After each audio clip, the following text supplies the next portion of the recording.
E aí, trabalhador, bora se pagar? É isso aí, mais um conteúdo aqui no canal Invest. Cleiton Lima aqui falando com vocês. E eu quero falar um pouquinho sobre essa coisa do se pagar. A importância dessa situação do se pagar. Dentro da ideia do conceito de investimento, a gente primeiro... A ideia é quebrar mitos, certo? Então, primeiro trazer esse conceito de se pagar primeiro, né? A gente trabalha, passa o mês inteiro trabalhando e recebe um salário e às vezes nem recebe, às vezes nem vê a cor do dinheiro, porque ele está comprometido com dívidas de cartão, com financiamentos, com uma série de coisas que cai direto na conta bancária e já leva o valor daquele salário mensal. E muitos podem pensar assim, não, mas eu estou me pagando, eu comprei alguma coisa para mim, né? Eu fiz um financiamento para mim, legal, até aí faz parte do processo, a gente precisa viver, precisa se manter. Porém, a ideia do se pagar não é você comprar algo para você, é você reservar uma parcela daquilo que vem na sua remuneração pensando no você lá no futuro. É o se pagar ao longo do tempo. É o reservar um valor daquilo que você está ganhando hoje para garantir o tempo futuro, para garantir alguma coisa no futuro. Então, se pagar tem muito a ver com projeção de futuro. Falam em um número meio que padrão de 10%. Então, se você tem um salário hoje, você faz uma conta de pegar um décimo desse salário e guardar de alguma forma. E é claro, muitos vão falar só investir. Ah, invista, invista, invista, e que eu acho que é o correto. O ideal é você investir, pegar esse valor e colocar numa aplicação que te dê uma rentabilidade. Porém, só o fato de você retirar uma parte desse dinheiro e deixar guardado de alguma forma, você já está se pagando. Já é uma prática construtiva. É jogar valores para o futuro.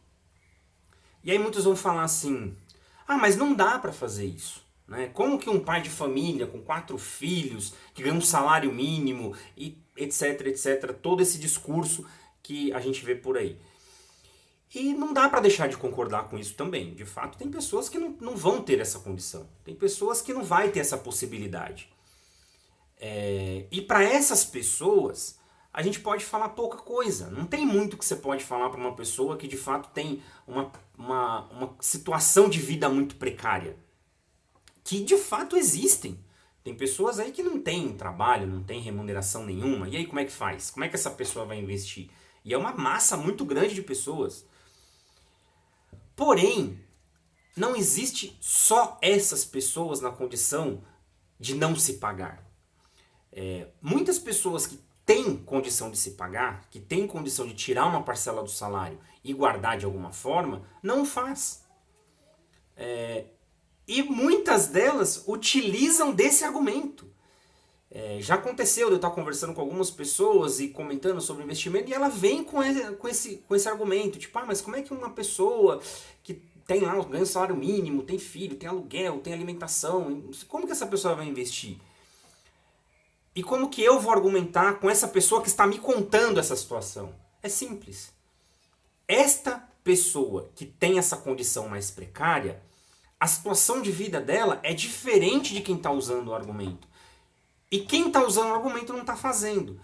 O que isso me traz de conclusão?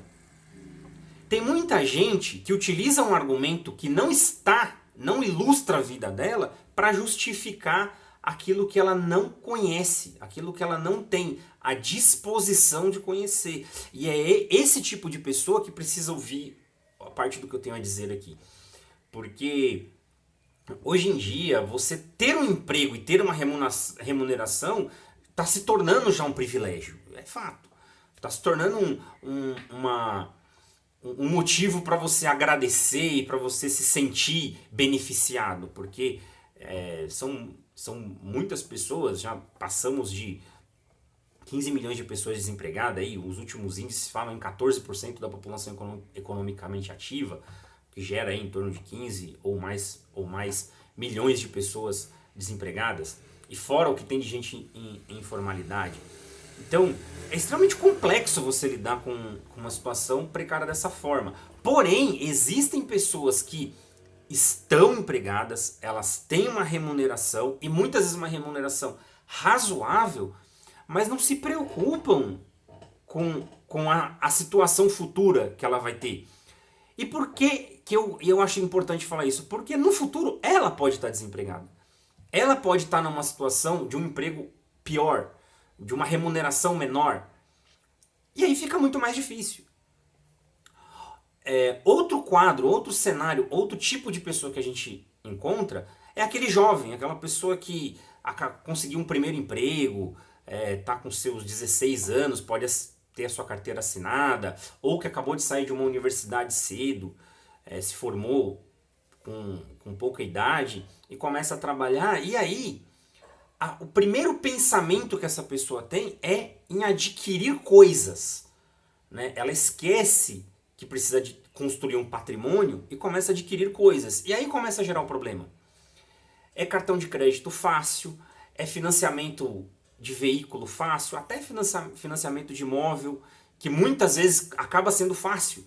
Porque às vezes uma pessoa recém-formada numa graduação, ela consegue aí seu salário, que pra mim é absurdo, mas consegue aí seus 2, 3, 4 mil reais, que deveria ser muito mais. Uma pessoa que tem uma graduação e consegue ter algum diferencial de conteúdo, de conhecimento, merecia ter um salário melhor, mas infelizmente é a realidade que a gente vive. E essa pessoa, ela consegue esse tipo de remuneração, se coloca numa posição de ser pobre e por causa disso ela acredita que não pode buscar alternativas, buscar formas de construir um patrimônio.